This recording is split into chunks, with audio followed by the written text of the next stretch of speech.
नमस्ते and good evening dear brothers and sisters. हमारे आज के इंडियन सेक्शन के कार्यक्रम में आप सभी का हार्दिक स्वागत है। डॉक्टर एनी बेसेंट की लिखी book in the outer court का आज हम भाग 3 लेंगे, जो कि ब्रदर अशोक लोखंडे जी लेंगे। तो इस सेशन की शुरुआत हम यूनिवर्सल इन्वोकेशन से करते हैं।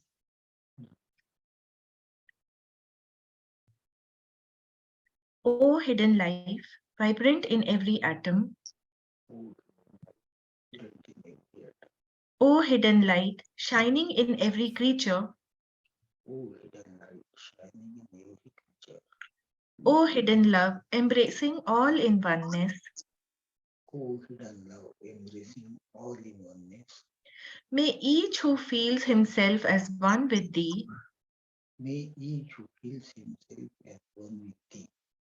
know he is also one with every other.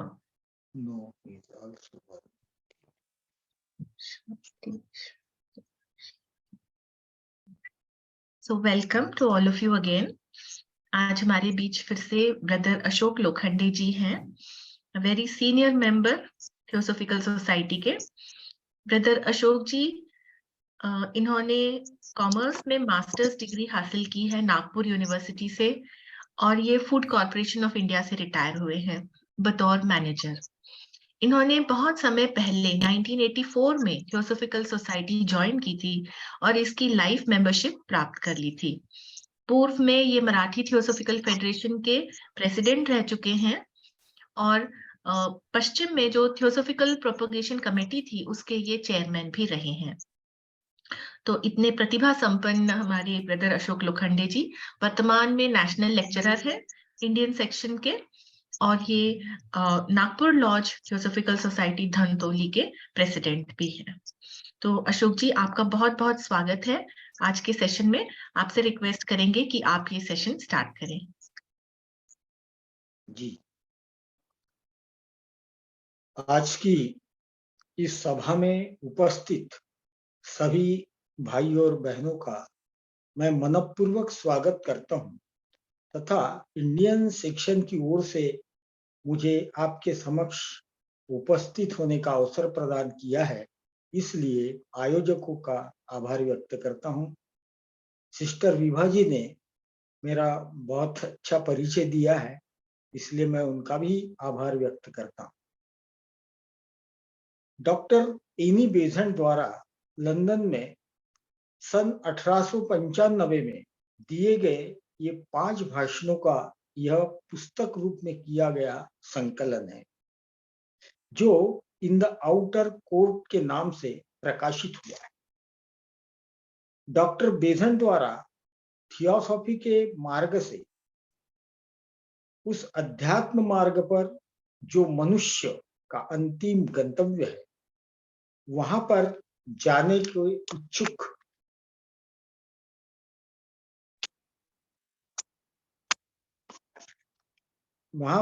के इच्छुक सीरियस गंभीर साधकों के लिए मार्गदर्शन करने हेतु इस पुस्तक का प्रयोजन है, जिसमें 5 अध्याय है।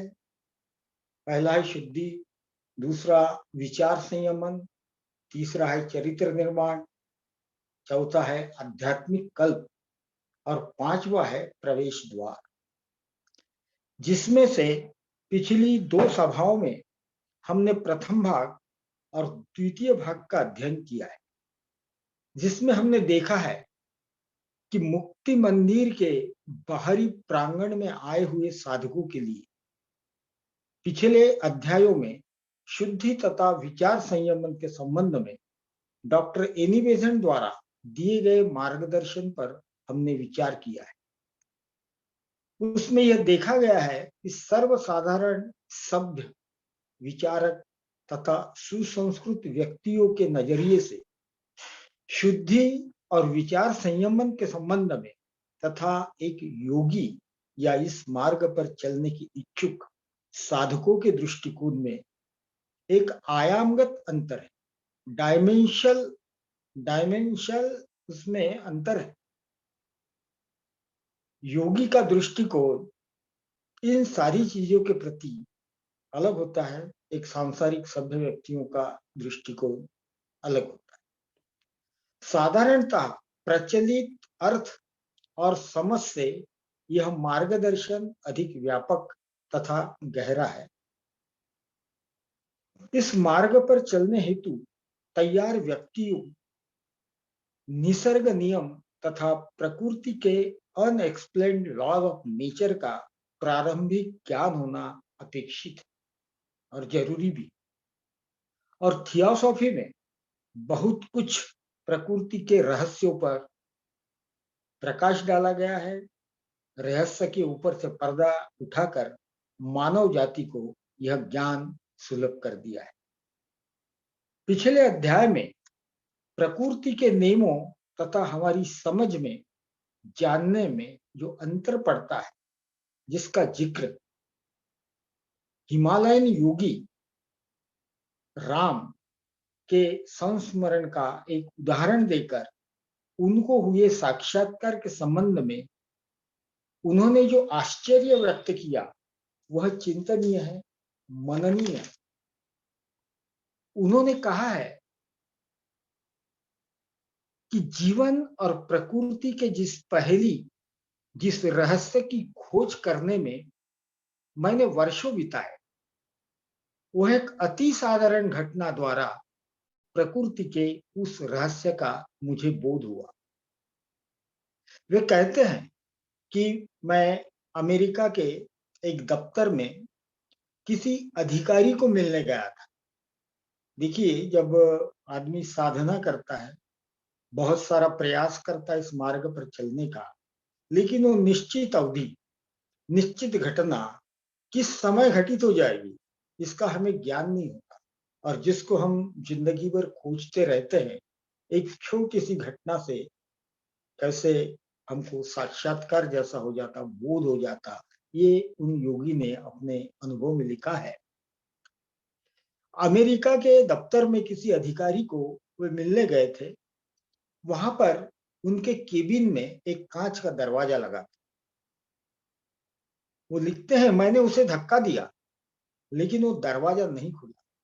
मैंने पुनः प्रयास किया, बहुत जोर लगाया, लेकिन दरवाजा नहीं खुला। तब मैंने देखा कि वहां पर नीचे पुल यह शब्द लिखा था और मैंने पुश कर रहा था। तत्काल मैंने वह दरवाजा अपनी ओर खींचा तो वो सहजता से खुल गया। बस इतनी सी साधारण घटना से उन्हें आत्म साक्षात्कार या बोध हो गया कि वे बहुत बार यह कहा करते थे अपने भाषणों में कि परमात्मा के द्वार पर पुश नहीं लिखा है, पुल लिखा है। धक्का दो नहीं लिखा है, खींचो अपनी ओर, पुल लिखा है। अपनी ओर खींचने का अर्थ है समर्पण, स्वागतोत्सुक अवस्था। प्रेम खींचता है, संघर्ष धकेलता है, समर्पण खींचता है। और हम जिंदगी से संघर्ष रहते, यह हमारा सभी का अनुभव है और यही हमारी पीड़ा है, तकलीफ है। हम कहते हैं कि मैं कितनी मेहनत करता हूं, फिर भी सुख का द्वार खुलता ही नहीं, क्योंकि हम पुल की जगह पुश कर रहे हैं। लेकिन इस दरवाजे पर प्रकृति का, निसर्ग का नियम, सनातन नियम लिखा है, पुल, धकाओ मत, खींचो। क्योंकि खींचने के लिए प्रेम पूर्ण, प्रेम से सरोबार हृदय चाहिए। हमारे दृष्टिकोण से धकाना आसान, मानवी का स्वाभाविक, मनुष्य का मन पुश करने में ज्यादा उत्सुक है। वो हमारे दृष्टिकोण से धकाना आसान, खींचना मुश्किल है, क्योंकि खींचने में समर्पण है और हमारा अहंभाव समर्पित होने से रोकता है। डॉक्टर बेजन द्वारा आज के इस तृतीय अध्याय में, जिसका शीर्षक है चरित्र निर्माण, इसी तत्व या सिद्धांत के नींव पर आधारित। एक तो हमने ये सीखा कि बाहरी आंगन में आए हुए व्यक्ति के विचारों, कार्यों तथा स्थिति में और एक सदाचारी, सद्गुणी, धार्मिक व्यक्ति के विचारों, कार्यों तथा स्थिति में जिसने अभी तक अपने लक्ष्य को स्पष्ट नहीं देखा है तथा अपने कार्य की विशालता से अनभिज्ञ है, अंतर है। विभा जी, मेरी आवाज आ रही है क्या? हेलो। जी सर, जी आ हाँ, रही जी है, हाँ, आ रही। आ रही है। ठीक, थैंक यू।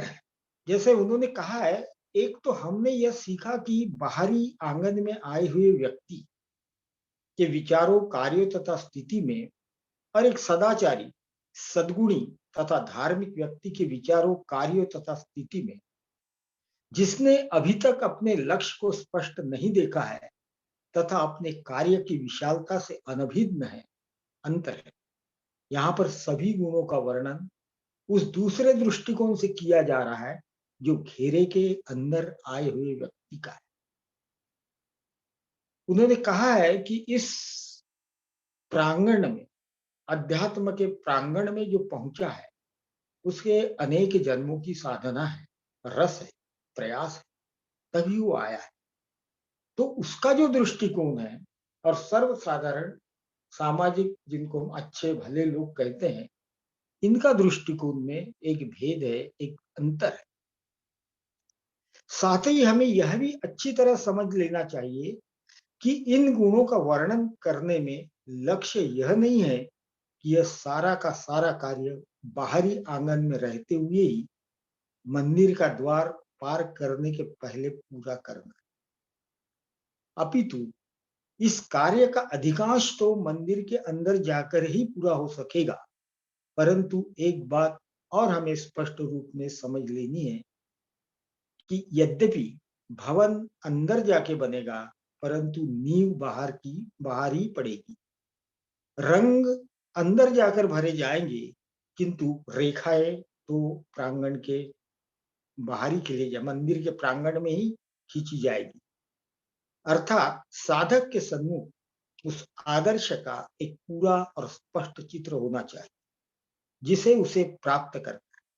उसे अपने कार्य की रूपरेखा तथा लक्ष्य अभी से निश्चित कर लेने हैं कि इससे कम तो पाना ही नहीं, चाहे बाद में उससे अधिक ही मिल जाए, परंतु कम किसी हालत में नहीं होना चाहिए। इसलिए साधक को घबराना या निराश नहीं होना चाहिए।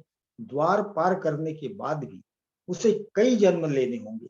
डॉक्टर बेधंक यहाँ पे एक हिम्मत दे रही है साधक को कि निराशा से वो ग्रस्त ना हो, बार बार प्रयास करे और अनेक जन्मों तक ये प्रयास करना होगा।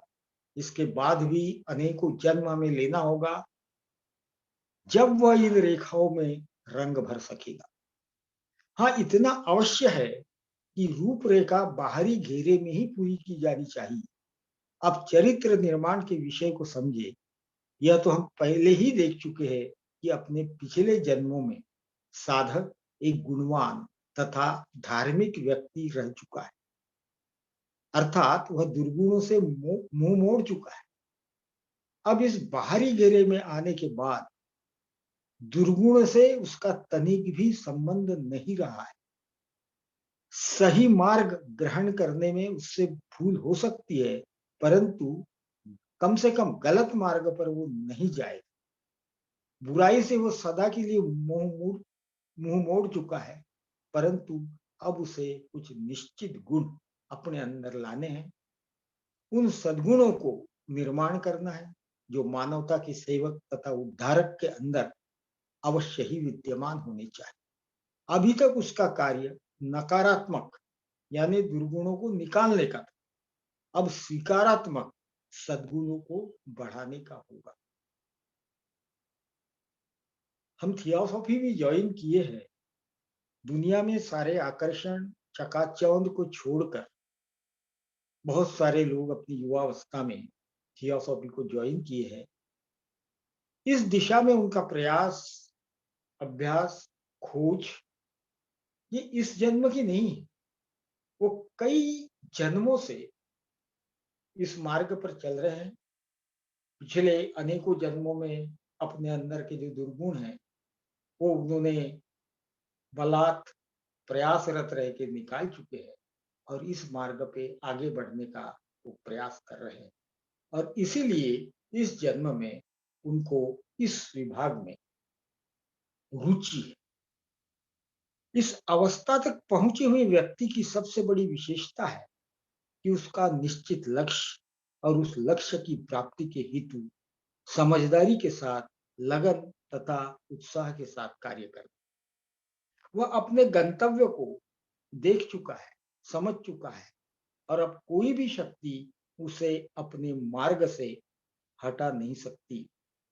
वह कभी इस रास्ते पर, कभी उस रास्ते पर नहीं चलता। वह मार्ग की खोज में भटकता नहीं फिरता, मार्ग उसे मिल गया है, अब वह उसी पर चल पड़ता है। जैसे-जैसे थियोसॉफी में आप ग्रंथों का अध्ययन करो, हमारे सीनियर्स के लेक्चर सुनो, स्वयं अभ्यास करो, तो जीवन के किसी पड़ाव में ऐसा लगता है, संसार तो हम भी करते हैं, दुनियादारी, नौकरी, पेशा, विवाह, बाल-बच्चों का पालन-पोषण, ये सब करते हुए वो हमारी ज़िम्मेदारी है, हमारा दायित्व है, हमारे कर्मों का उत्तरदायित्व है। और जब हम थियोसॉफी में जॉइन होते हैं, तो मुझे नहीं लगता कि ऐसा कोई व्यक्ति हो, उसको लगेगा कि मैं थियोसॉफी में आके कुछ गलत किया। वो तो अपने आप को बड़ा भाग्यशाली समझेगा कि मैं जिस मार्ग पे जॉइन हुआ हूँ, आज मैं वहां तक नहीं पहुंचा हूँ, लेकिन उसकी आउटलाइन, कहाँ जाना है मनुष्य को, इसकी मुझे प्राप्त हुई है। और जब थियोसॉफी का ज्ञान थोड़ा बहुत मनुष्य के अंदर आता है, निसर्ग के नियमों के बारे में जब वो जानने लगता है, तो उसका जो व्यवहार है, वो ऑटोमेटिकली नियंत्रित होने लगता है। उसके कृत्य, उसके व्यवहार में एक आमूलाग्र बदल आता है और फिर उसको सुखद अनुभव जीवन के आते हैं। ये क्यों आते हैं? ये करस्पॉन्डिंग एंट्री, कि हमारा व्यवहार कैसा है, उसी के अनुसार हमें उसके जो प्रतिफल है वो मिलते रहते हैं। और धीरे धीरे धीरे उस आदमी के अंदर में विरक्तता, निसर्ग का जो ये खेल चल रहा है, इसके प्रति उसे जानकारी प्राप्त होने के बाद उसके जीवन में ऑटोमेटिक परिवर्तन आता है। उसकी सोच, समझ और दृष्टिकोण बहुत कुछ बदल जाता है सामान्य जन से। वह प्रकृति के दो महान नियम को पहचानता है। एक तो यह कि जैसा बोएगा वैसा काटेगा। ये नियम अगर मनुष्य के जेहन में, उसके अंतरात्मा में अगर बस जाए, तो उससे होने वाले कर्म नियंत्रित हो जाता है। दूसरा, प्रकृति में कुछ भी नष्ट नहीं होता। यदि वह उसने कदम बढ़ा दिया है, तो वो लौट नहीं सकता। ये तो लोगों को लगता है कि जैसे भौतिक जगत में हमने इतनी संपत्ति, इतना नाम, ये सारा हमने कमाया है और मृत्यु ये सब हमसे छीन लेता है और ये वास्तविकता है। लेकिन अगर तुम साधना रत हो, इस मार्ग में अगर तुम्हारे संस्कार में, तुम्हारे कारण देह में कुछ गुणवत्ताएं आती है, तो वो फालतू नहीं जाती। वो आपके अगले उत्क्रांति में काम आती है। आपकी जो समझ है वो अगले उत्क्रांति में काम आती है। तो आदमी निराश नहीं होता, वो प्रयासरत रहता है। क्योंकि प्रकृति का नियम है कि प्रकृति में कुछ भी नष्ट नहीं होता। यदि उसने कदम बढ़ा दिया है, तो वो लौट नहीं सकता। बहुत जो भी कार्य उसने किया है अथवा जो भी अनुभव प्राप्त किया है, वह सदा उसके साथ आएगा। एक जीवन से दूसरे जीवन में होता हुआ अंत तक जो शक्ति वह प्राप्त करेगा, वह आत्मा का अंग बन जाएगी और कभी उससे छीन नहीं सकेगी। और वह निश्चित लक्ष्य के साथ अपना निर्माण कार्य करता रहे। जिसका मूल आत्मज्ञान में। इन दोनों नींवों पर उसका अटल विश्वास कि ये कभी बदल नहीं सकते, इसलिए उसको ध्यान में रखते हुए जो भी सामग्री उसके पास है, जो भी अनुभव वह पिछले जन्मों से अपने साथ लाया है, उसी की आधारशिला पर दीवार बनाना प्रारंभ कर देता। वह अपने गुणों तथा अवगुणों को पहचान कर गुणों को बढ़ाना तथा अवगुणों को नष्ट करना प्रारंभ कर देता है। जो कुछ उसके पास संपत्ति है वह उसी से संतुष्ट है, क्योंकि वह जानता है कि वह इन्हीं नियमों के अंतर्गत पिछले जन्मों से उसके साथ आई है। इसे बढ़ाना उसका काम है, चाहे आज यह कितनी थोड़ी दिखाई दे रही हो, परंतु उसके विस्तार का कोई अंत नहीं। उसकी बुद्धि अपार है, उसकी वृद्धि अपार है, चाहे आज उसमें थोड़ी सी ही वृद्धि कर सकने की योग्यता रखता हो, परंतु वह थोड़ी थोड़ी वृद्धि भी बढ़ते बढ़ते एक दिन अनंत का भंडार बन जाएगी।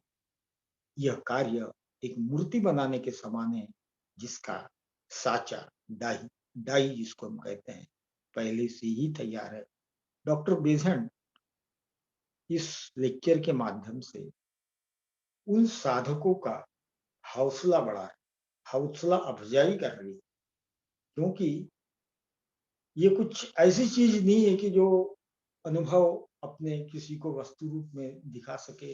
ये हर एक की अपनी अंतस्थ आत्मानुभूति है, और हर जीव ने, हर व्यक्ति ने ये प्रयास किया, ये अनुभव किया है कि कल से आज वो अच्छा है, आज से और कल अच्छा होगा। तो इस तरह ये विकास क्रम बढ़ते जाता है, और जो जो योग्यताएं हमने अपने पिछले जन्मों में अनुभव की है, वो सारी की सारी अगले जन्म, दूसरे जन्म के लिए ट्रांसफर होती जाती है। इसलिए उसका प्रयास निरंतर जारी रहता है। इस दृढ़ विश्वास के कारण उसके अंदर एक स्थिरता आ जाती है, उसके सारे संदेहों का नाश हो जाता है, और वह जो भी कार्य करता है उसके परिणाम को समझते हुए करता है।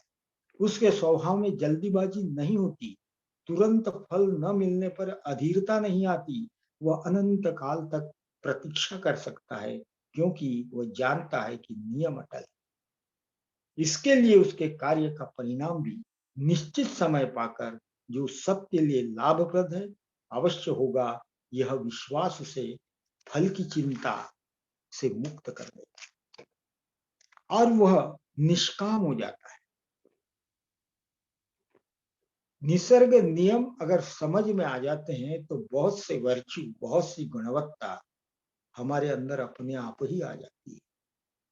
वो निष्काम हो जाता है, वह उस संपत्ति को बढ़ाने के कार्य में लग जाता है, और प्रत्येक लाभ के साथ थोड़ा थोड़ा ऊंचा ही उठता चला जाता है। आइए हम देखें कि वह चरित्र निर्माण किस प्रकार करेगा। सबसे पहले वह अपने विचारों को वश में करेगा, क्योंकि वह विचारों की महत्ता को जान गया है। विचार एक शक्ति है, विचार बहुत इफेक्ट कर सकती है, किसी का भला या बुरा कर सकती है। ये प्रारंभिक अध्ययन में, प्रारंभिक शिक्षाओं में थियोसॉफी की वो पक्की तरह से जान जाता है। विचारों को वश में करते हुए वह अपने लिए उन सम्यक विचारों को चुन लेगा जिसने जिनसे उसका चरित्र बनेगा। सम्यक विचार चरित्र रूपी भवन की पहली सीढ़ी है, क्योंकि जैसा वह सोचेगा वैसा ही बन जाएगा। इनी बेजन का एक प्रसिद्ध वाक्य है, as you think so you become. माने मनुष्य जो है उसका रंग रूप, हाइट, सौंदर्य देखकर उसको वंदन नहीं किया जाता, उसको समाज के अंदर में सम्मानित नहीं किया जाता है कि वो बहुत सुंदर है, बहुत अच्छी पर्सनालिटी है उसकी।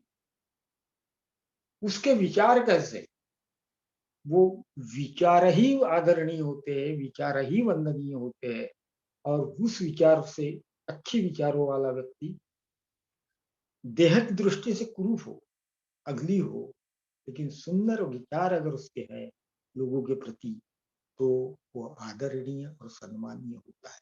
माने हमारे जो विचार है, यही हमें अच्छा या बुरा बना। सम्यक वो सम्यक विचारों को चुन लेगा, जिससे उसका चरित्र बनेगा। सम्यक विचार चरित्र रूपी भवन की पहली सीढ़ी है, क्योंकि जैसा वो सोचेगा वैसा ही बनेगा। साथ ही ये विचार दूसरों पर भी प्रभाव डालते हैं, क्योंकि साधक का लक्ष्य मानव मात्र की सेवा करना है। इसलिए विचारों को चुनते समय वह यह नहीं सोचेगा कि विचार स्वयं उस पर क्या प्रभाव डालेंगे, अपितु वह देखेगा कि दूसरों को किस प्रकार प्रभावित करेंगे, और तब वह उसी प्रकार के विचार बाहर भेजेगा जो मनुष्य मात्र के लिए उपयोगी होंगे तथा उनकी उन्नति में सहायक हो। तो ये जानकारी उसके पास आने से वह अपनी लेवल पर अपने विचारों का नियमन स्वयं ही करने लगेगा, क्योंकि उसको पता है कि मेरे विचार भी इस संसार का भला या बुरा कर सकते हैं। यही विचार उसका चरित्र निर्माण करेंगे तथा उसके चरित्र को वह चुंबकीय शक्ति प्रदान करेंगे, जिसके आकर्षण से चारों ओर के उत्तम तथा उपयोगी विचार उसकी चेतना में खींचे चले आए, और बुरे विचार उसका स्पर्श करते ही नष्ट हो जाए। साथ ही वह एक ट्रांसमीटर के समान कार्य करने लगता है, जिसके द्वारा सद्विचार ग्रहण किए जाकर तथा नई शक्ति पाकर बाहर भेज दिए जाते हैं।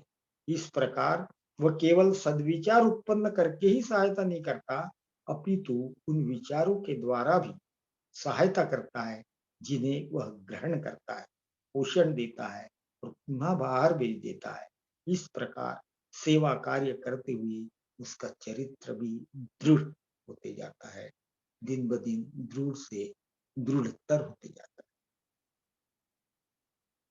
ये एक पहला प्रकार उन्होंने बताया है डॉक्टर बेजन जी ने। वो दूसरा, इसके बाद जो चरित्र निर्माण करना है, उसके बाद दूसरी बात उन्होंने कही है, वह अपनी वाणी को वश में करे।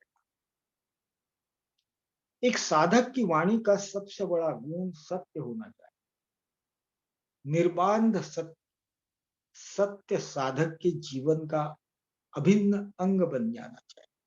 सत्य दर्शन, सत्य विचार, सत्य वचन तथा सत्य ही व्यवहार, ये साधक के लिए अत्यावश्यक है। जहां सत्य का अभाव होगा, वहां पतन अवश्य भावी, और पतन उस ऊंचाई के अनुपात में होगा जिस ऊंचाई तक साधक पहुंच चुका है। सत्य का यह गुण साधक को सत्य मार्ग की ओर ले जाता है और असत्य मार्ग से दूर कर देता है। सत्य का कवच धारण कर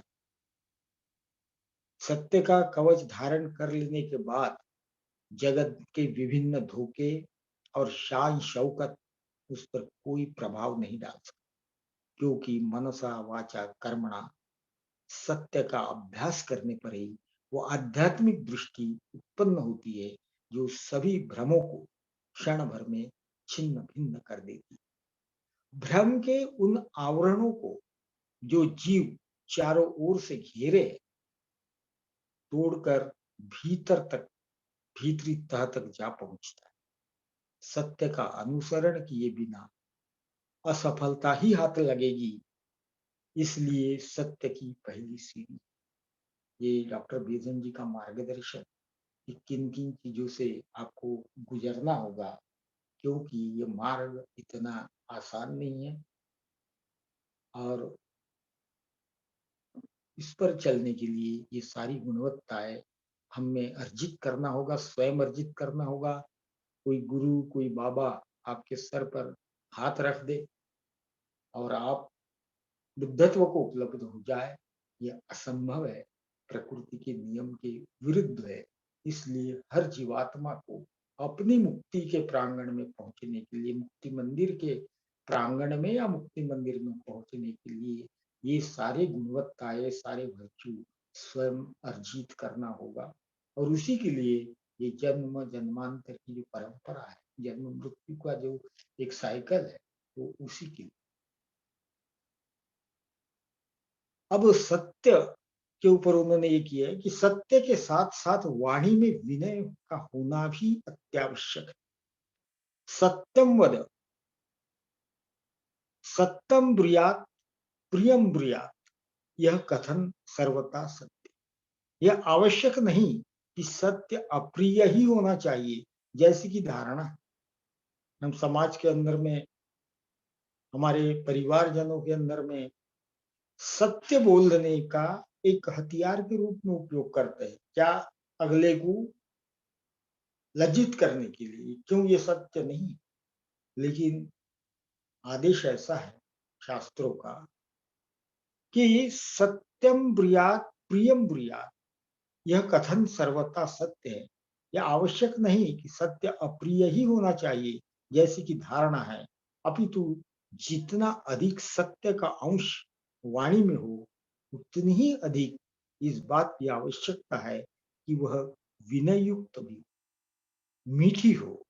और क्योंकि प्रत्येक जीव या वस्तु के अंदर सत्य भी है और असत्य भी है, इसलिए जो वाणी परम तत्व को प्रकाशित करने वाली होगी, वह अकारण किसी को ना तो झूठ ही पहुंचाएगी, न ही असत्य होगी। यही वाणी का सही।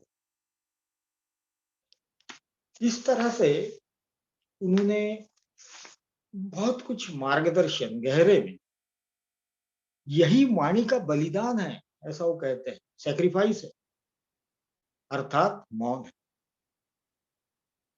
और ये भी कहा जाता है कि जैसे जैसे तुम्हें सृष्टि के, निसर्ग के, जीवन के रिडल्स अनफोल्ड होते जाते हैं अपने आप में, अपनी लेवल पे, वैसे वैसे हम मौन की ओर कब बोलते हैं, क्योंकि उस पर हम वाणी पे संयम करना चाहते हैं। और धीरे धीरे ये होते रहता है, अपने आप होते रहता है। जिसका अभ्यास, वाणी का बलिदान यानी मौन, जिसका अभ्यास प्रत्येक साधक के द्वारा किया जाता है, इस प्रकार विचार तथा वाणी के सत्य हो जाने पर कार्य अपने आप सही होने लगने, कार्य सही होने लगता, क्योंकि जो कुछ मनुष्य के अंदर होता है वह कार्य रूप में बाहर व्यक्त होता है। मीठे जल के स्रोत से मीठा ही पानी बहता है। शुद्ध मस्तिष्क तथा अंतकरण से श्रेष्ठ कार्य ही संचालित होते हैं। मन, वचन तथा कर्म का संयम ही वह तिरंगी रेशमी डोर, जिससे साधक एक ओर तो मानवता की सच्ची सेवा के साथ बंधा, दूसरी ओर गुरुदेव के चरणों में बंधा है। यह रेशमी डोर इतनी पक्की होनी चाहिए कि आसानी से, प्रलोभनों से, क्षणिक आकर्षणों से टूट ना सके। इसके ऊपर उन्होंने जोर दिया है, यानी दृढ़ निश्चय की भी उन्होंने बात की। इतना कुछ कर लेने के बाद वो अपने लिए एक आदर्श का निर्माण करते। देखो, साधक के स्टेजेस उन्होंने बताया, कैसे कैसे वो आगे बढ़ता है, क्या क्या गुणवत्ता उसके अंदर में आते रहती है, जो इस पथ का पथिक है। बाह्य जगत में प्राप्त अनुभवों के आधार पर जो सद्गुण उसे निश्चित किए है, उसका तत्व वह अपने मन की कल्पना शक्ति द्वारा ग्रहण कर लेता है। इसी कल्पना शक्ति द्वारा ग्रहण कर लेता है, इसी कल्पना शक्ति की सहायता से वो एक ऐसी मूर्ति का निर्माण करता है जो इन सद्गुणों के तत्वों का आधार होती है, मूर्तिमान गुण होती है। इस आधार में सभी गुण अपनी पूर्णत्व को पहुंचे हुए होते हैं। इस आधार में मन कहीं भी किसी कमी को नहीं देख सकता। अपने अपूर्ण तथा सीमित मन के द्वारा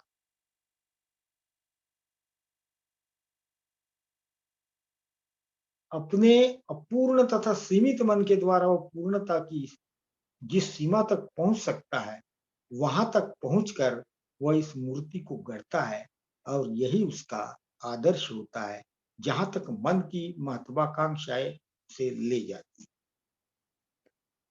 वास्तव में यह आदर्श उस उच्च अनुभूति का, सत्य का प्रतिबिंब मात्र होता है और व्यक्ति इस सत्य से अनभिन्न होता है।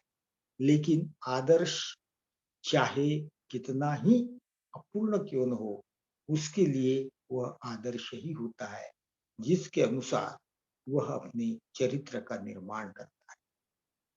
यह वह साचा है, डाई है, जिसमें ढालकर वह अपने चरित्र को गढ़ता है।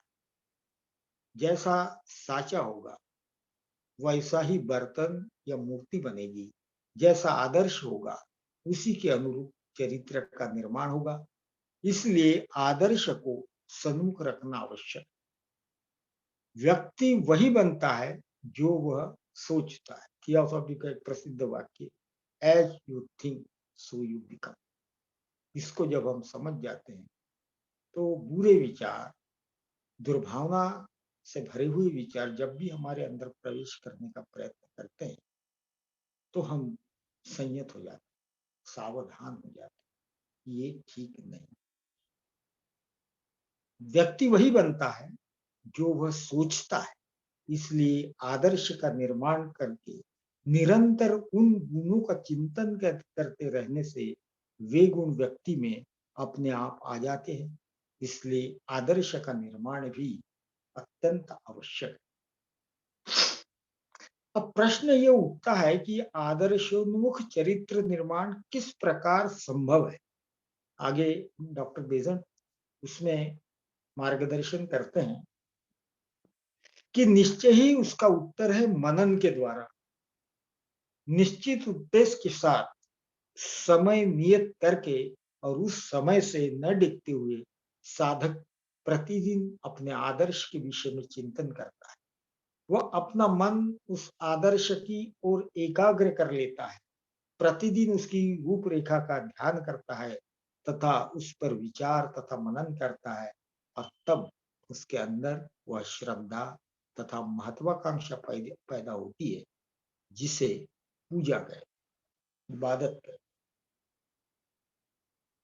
और जिसके अंदर मनुष्य का कायाकल्प कर देने की असीम शक्ति होती है। जब वह इस प्रकार ध्यान में लगा रहता है तब उस महान आदर्श की किरणें उसके ऊपर चमकती है और उसकी महत्वाकांक्षा उसकी आत्मा के झरोखे को खोल देती है, जिनमें से होकर वे किरणें पहले उसके अंतर को प्रकाशित कर देती है और फिर लौटकर बाहर फैलती है। यह आदर्श सदा उसके सिर पर चमकता रहता है, उसका मार्गदर्शन करता है। एक जगह कहा है कि हम पढ़ो कम, पढ़ो कम और जो पढ़ा है उस पर चिंतन करो, उस पर मनन करो, ताकि कोई भी चीज किताब में लिखी है इसके लिए आप उसको मान लो, ऐसा नहीं। उस पर सोचो, चारों ओर से सोचो, ये जब लिखा गया है और उसके बाद ही उसको स्वीकार करो। और जब जब थियोसॉफी के ग्रंथ हम पढ़ते हैं तो बहुत सारी बातें हमारे समझ के बाहर होती, क्योंकि एक गहरा अध्ययन, ये आत्मविद्या के ऊपर में किया गया प्रवचन है, प्रबोधन है।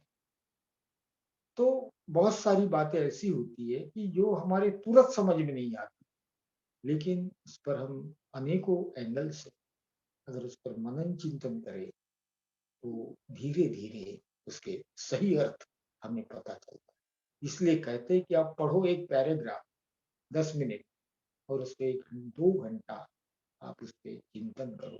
ये गाइडलाइन हमारे ज्येष्ठ बंधुओं से दी जाती है। इस प्रकार का मनन करने के पहले क्या करना चाहिए? मन को एकाग्र करने का अभ्यास करना पड़ता है। प्रतिदिन के छोटे से छोटे कार्य में इसका अभ्यास किया जा सकता है। एक समय में एक ही काम करना चाहिए और लगन के साथ करना।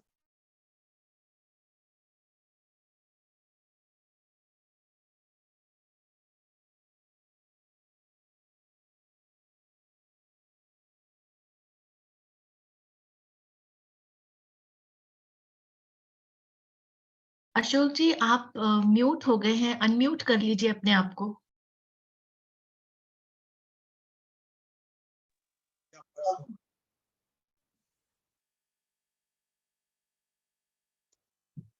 चाहे बिंदु कितना ही छोटा क्यों न हो, उसके चिंतन किया जा सकता है। छोटे से कार्य भी यदि लगन तथा उत्साह के साथ किया जाए तो व्यक्ति की एकाग्रता का अभ्यास करता है। और जब एक बार मन वश हो जाए तब उसे चाहे किसी भी ओर लगा दो। यह तो अपने हाथ की बात है।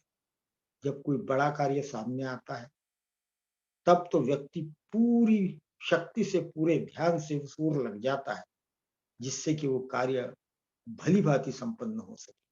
परंतु व्यक्ति की असली परीक्षा तो उन छोटे छोटे कार्य में होती है जिनकी ओर किसी का ध्यान नहीं जाता, जिनके करने से उसे किसी प्रकार की प्रशंसा की आशा नहीं रहती, जिन कार्यों को व्यक्ति स्वयं अपनी आंतरिक प्रेरणा से अपने ही प्रशिक्षण के निमित्त करता है, वह आत्म प्रशिक्षण ही वास्तव में महत्व का विषय है। मनुष्य को अपना जीवन नियमित बना लेना चाहिए। जो भी नियम और अपने दैनिक कार्यक्रम बनाए उस पर उसे दृढ़ता के साथ व्यवहार करना चाहिए। जिन नियमों को उसे तभी बदलना चाहिए जब उससे किसी को, चाहे स्वयं को अथवा दूसरों को, कोई असुविधा हो। यह परिवर्तन भी उसे उसी प्रकार सोच विचार कर करना चाहिए जिस प्रकार सोच विचार कर उसने नियम बनाया था। क्योंकि अपने जीवन को नियमित करते समय हमें ऐसा कोई भी कार्य नहीं करना चाहिए जिससे दूसरों के कार्य में बाधा पहुंचे अथवा कष्ट। महाराष्ट्र के संत ज्ञानेश्वर ने जो साधक का वर्णन किया है अपने किताबों में, तो उन्होंने कहा कि कुछ परिवर्तन आपकी आदतों में भी आने लगते हैं और आपकी संवेदनशीलता इतनी बढ़ जाती है कि कुत्ते को रोटी डालते वक्त आपको ये ख्याल आता है कि इसको किसी प्लेट में या कागज पर दे, जमीन पर ना पे। कोई देखने वाला नहीं होता, आप डाल सकते हो, लेकिन आपका जो जागरूक संवेदनशील जो मन है वो आपको मना करता है कि नहीं, उससे अन्न को कचरे में नहीं डालना चाहिए।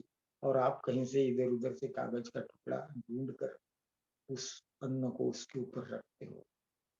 उस जीव के प्रति, उसके हाइजेनिक पॉइंट के प्रति आपके अंदर में जो संवेदना जगी, यह हमारी प्रगति। वो ज्ञानेश्वर जी ने कहा है कि जब आप रास्ते पे चलते हो तो वो बिदक ना जाए, हवा बिदक ना जाए, इसके लिए भी जब आप कॉन्शियस होने लगते हो, आपकी चाल में फिर फर्क आ जाता है। फिर आप जमीन में भी चलते हो तो ये भाव आता है कि मैं किसी के अंग पर, शरीर पर चल रहा हूं।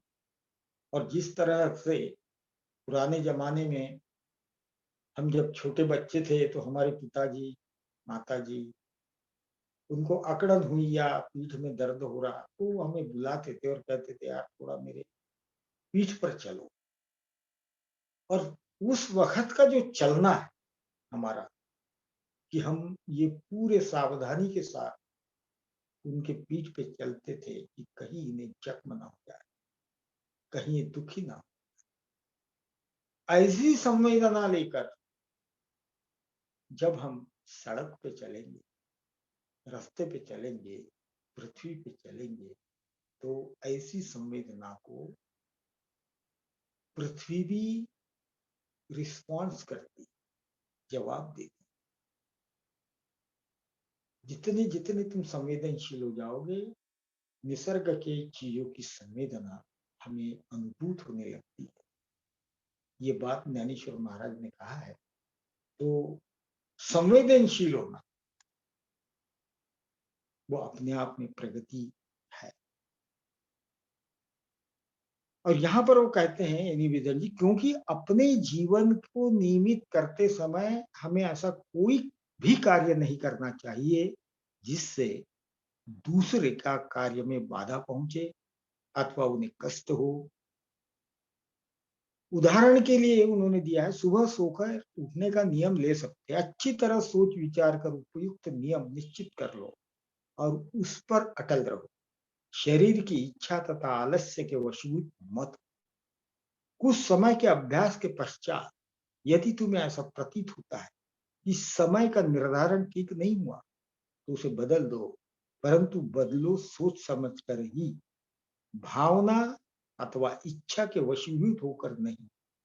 इससे अगला कदम है स्वयं अपने चरित्र का अध्ययन कर, कि क्या क्या गुण हमने अपने अंदर इस जीवन में लाए हैं जो हमारे अंदर पूर्व में नहीं थे। क्योंकि कार्य हम करें समझ बूझ कर ही करें, आंख बंद करके नहीं। चरित्र का निर्माण के इस कार्य के लिए हम गीता के 16वें अध्याय में वर्णित दैवी संपत्ति से युक्त व्यक्ति के गुणों को ले।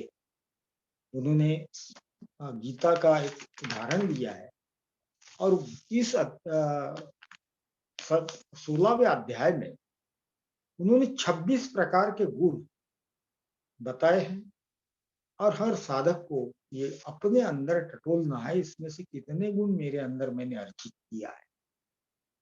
और ये दैवी संपत्ति, तो मैं इसकी लिस्ट पढ़ता हूं, ये कौन कौन से गुण।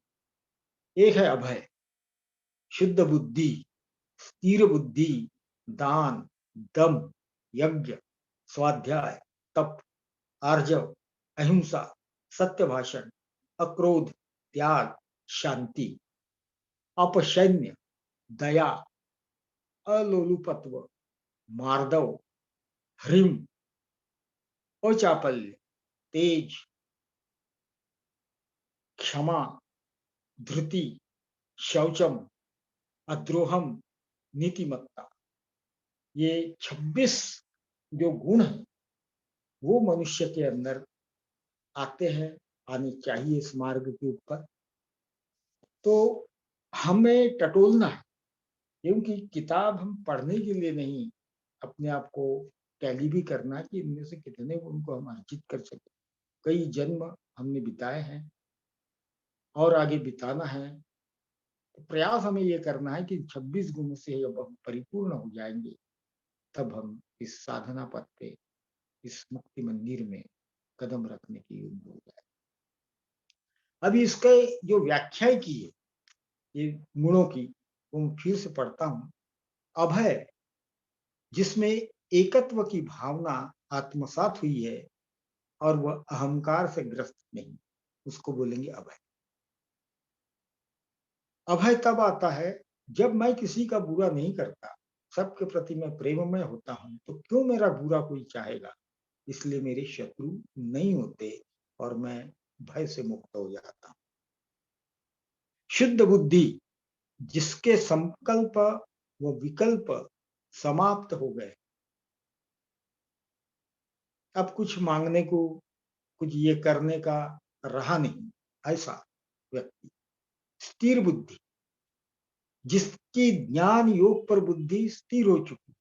दान, दान का बड़ा महत्व है। दान ये शब्द पे ही एक अपन सेशन ले सकते हैं। दान है प्रसंग के अनुरूप सब कुछ न्योचावर करने की इच्छा या तैयारी, धीरज। दम, जिसने अपने इंद्रियों को अपने अधिकार में रखकर विजय प्राप्त की है। यज्ञ यानी बलिदान, सैक्रिफाइस। स्वाध्याय, सृष्टि नियमों को समझने का अभ्यास तथा हमारी अगल बगल का डीप माइन्यूट ऑब्जर्वेशन, क्या घटित होता है। तब विवेक द्वारा आत्मज्ञान को प्राप्त करने का प्रयास। आर्जव, आर्जव का मतलब है नम्रता पूर्वक व्यवहार, अहिंसा, सब कुछ लुटाकर दूसरों को सुख मिले ऐसा व्यवहार। यहाँ रिएक्शन, प्रतिक्रिया, जो हम आगे वाले की ट्यून पे देते हैं, वह न देने की शक्ति। सत्य भाषण, जिसके वाणी से दूसरे सुख अनुभव करें ऐसा व्यवहार। अक्रोध, उत्तेजक संवेदना होने पर क्रोध को कंट्रोल में रखना, क्रोध को आने नहीं देना। त्याग, 13 नंबर पे त्याग है, शरीर में ही मैं ही शरीर हूं, इस समझ का त्याग करना। साध्य हुआ तो संसार वैसे छूट जाता है, मन लेवल पर, आत्मिक लेवल पर, मानसिक लेवल पर संसार से वो अलग हो जाता है। शांति, शांति यहाँ पर दिया है, ज्ञाता तथा ज्ञान एक हो जाने पर शांति उपलब्ध होती है।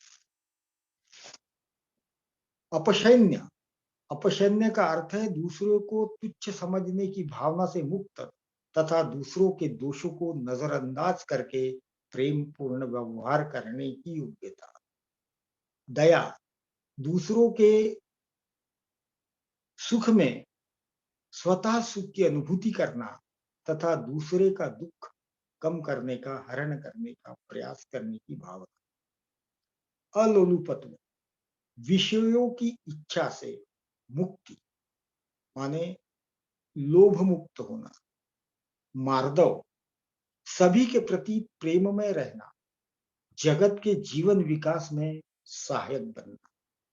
ह्री, ह्री का अर्थ होता है लज्जा तथा विनय से युक्त होना। अचापल्य, स्थैर्य, स्वैर मन की स्थिरता को कायम रखना। तेज, मन के द्वारा ईश्वर तथा सत्य की खोज में रत रहना, उसे आध्यात्मिक तेज कहते हैं। क्षमा, सभी दुखों को वहन करने का धैर्य रखना, लेकिन उसका अभिमान ना करना। धृति, आध्यात्मिक, अधिभौतिक और अधिदैविक कठिनाइयों में शांत चित्त होकर धीरज रखना। शौचम, निष्काम आचरण, फल की आशा न करना।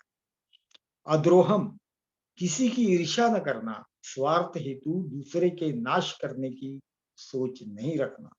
और आखिरी है नीतिमत्ता, उसको अमानित्व कहते हैं, और उसका सार यह है कि आई एम समथिंग न होकर, हमारी भावना आई एम समथिंग ये न होकर आई एम नथिंग, इसी भावना पर बनी रहे। ये गुण संख्या में 26। प्रारंभ में हम इनमें पूर्णता नहीं प्राप्त कर सकते, परंतु इसका अभ्यास, दृढ़ निश्चय तथा लगन के साथ किया हुआ अभ्यास हमें अवश्य एक न एक दिन पूर्णता पहुंचा देगा। प्रारंभ में मिलने वाली असफलताओं से निराश ना होकर विश्वास मन में जमाते हुए हमें कार्य करना है कि प्रत्येक कदम कितना भी छोटा क्यों न हो, निश्चय ही हमें लक्ष्य के समीप पहुंचाते रहेगा। और हम देखेंगे कि निस्वार्थ प्रेम तथा अहिंसा के सुनहरे तार इन गुणों से आपस में जोड़ रहे हैं। शक्ति तथा सहिष्णुता भी अपने निर्धारित स्थान पर पा रहे। परिणाम में एक ऐसे चरित्र का निर्माण हो रहा है जो एक साथ ही कोमल भी है तथा कठोर भी है। कठोरानी मृदुनी कुसुमादति, आत्मनिर्भर भी तथा दयालु भी, शक्तिशाली भी है तथा दुर्बलों का सहायक, भक्ति तथा अहिंसा पूर्ण है, आत्म संयम तथा शांति से युक्त। मैं यहाँ पर रुकता हूँ विभाजी, और आप सबने बड़े धैर्य के साथ मुझे सुना, इसके लिए मैं आप सबका आभार व्यक्त करता हूँ और मेरे शब्दों को विराम देता हूँ। धन्यवाद। धन्यवाद ब्रदर अशोक जी। आपने जितनी सरलता से और सौम्यता से इस पुस्तक के विचार हमारे सामने रखे हैं, उसके लिए आपका बहुत बहुत आभार। और अब मेरा अनुरोध है, हमारे आज के सारे जो पार्टिसिपेंट्स हैं, उनमें से यदि कोई अपने विचार हमारे साथ शेयर करना चाहें या फिर उनका कोई प्रश्न हो, तो वे अभी हमारे साथ शेयर कर सकते हैं।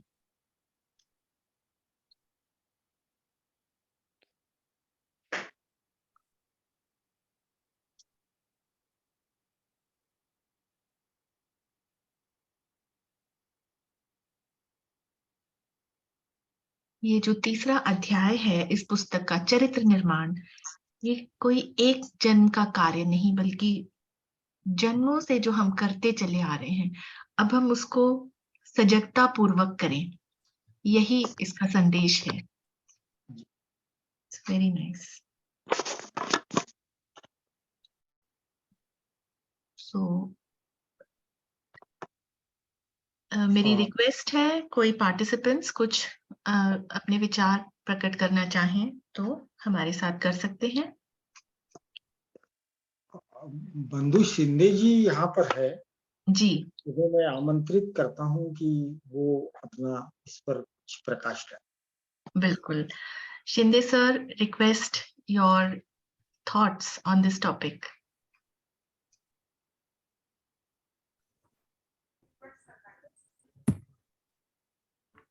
Oh, thank you, thank you. What's question is asked? Is there any? Sir, there is no question. We have requested कि आप अपने विचार to share your thoughts on character building, this third chapter of the book. Yeah, yeah. If you are thinking of character building, you see, our emotional forces, feelings are natural, very, very natural. Everybody has got natural feelings, natural emotions. The difficulty is when thought enters into these emotions and feelings, there makes the conflict. And when we think of character building, we have to be very careful about our thoughts, because thoughts become words, words become action, action become habit, all that serial we know well, and Annie Besant explains it very well. So for character building, we have to be very careful about our thoughts. So if we are really treading the path of spiritualism, it is our duty to look upon our own thoughts. Otherwise, thoughts, they make conflict, because for emotions, immediately motive is added in it because of thought force. And that motive again disturbs that feeling. So it pollutes feeling, it pollutes emotional forces, and this is how thought is useful, but we have to be very careful and attentive. And because of this thought culture, if we understand it well in the outer court as well as in the inner court, so that plays an important role in this fifth root race. We have to be very careful about what type of thinking we are doing. Just I attended this meeting because Ashok Lokhande is speaking in Hindi, and I am proud of him because somebody is from Maharashtra giving lectures in Hindi. So just I attended it, and I congratulate him for taking this book. This book is very important book by Annie Besant, and she gives more stress on the thought. Let us think of thought, how that thought arises, and can we change that thought? Yes, we can change the thought. And if we change the thought, then a lot of difference takes place. We change our mind, we change our life. So it is important to think on thought. That is what I understand from what we have to do. If we culture our thought, we culture our character also. Character building depends upon our thoughts. That is what I want to add. Thank you to everybody. And Vibhaji is there. She can add well in that. Thank you. Thank you. Thank you, Ashok ji. Thank you sir. आपके जो addition आपने दिया है वो बहुत महत्वपूर्ण है, क्योंकि एनी बेदन जी का जो पूरा जोर है कि as you think so you become, इसको आपने बहुत अच्छे ढंग से ये किया, एलोबरेट किया है. Thank you. Thank you very much. आप सभी लोगों का यहाँ सहभागी होने का बहुत बहुत आभार. और अशोक जी आपका भी बहुत आभार. और इस बुक का अध्ययन हम कंटिन्यू करेंगे. मेरे ख्याल से इसके 2 सेशंस और होंगे जो कि शायद जनवरी में लिए जाएंगे. तो इसके साथ ही फिर हम आज का ये सेशन समाप्त करते हैं. अशोक जी यदि आप कुछ और कहना चाहते हैं तो ओके. नहीं, मैं बस इतना ही कहूंगा कि इसमें जो बातें कही गई है वो साधक के लिए है. थोड़ा सा ये विषय थोड़ा नीरस भी होता है, तो हमारे श्रोतागण जो है, हमारे मेंबर्स है, वो थोड़ा धैर्य पूर्वक इसको सुने. बहुत अच्छी गाइडलाइन है विजन जी ने. और आप धन्यवाद इंडियन सेक्शन को जिसने मुझे ये बोलने का मौका दिया है. तो भाजी आप क्लोज कर सकते हैं. Thank you sir. तो हम इस सेशन की क्लोजिंग प्रेयर कर लेते हैं. ओम असतो मा सद्गमय तमसो मा ज्योतिर्गमय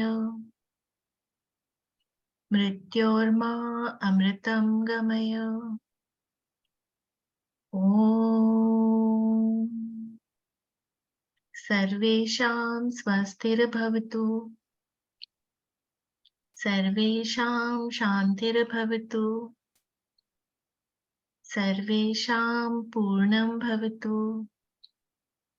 सर्वेषां मङ्गलं भवतु. लोका समस्ता सुखिनो भवन्तु, सर्वे भवन्तु सुखिनः, सर्वे सन्तु निरामया, सर्वे भद्राणि पश्यन्तु, मा कश्चित् दुःखभाग् भवेत्. Om Shanti Shanti Shanti.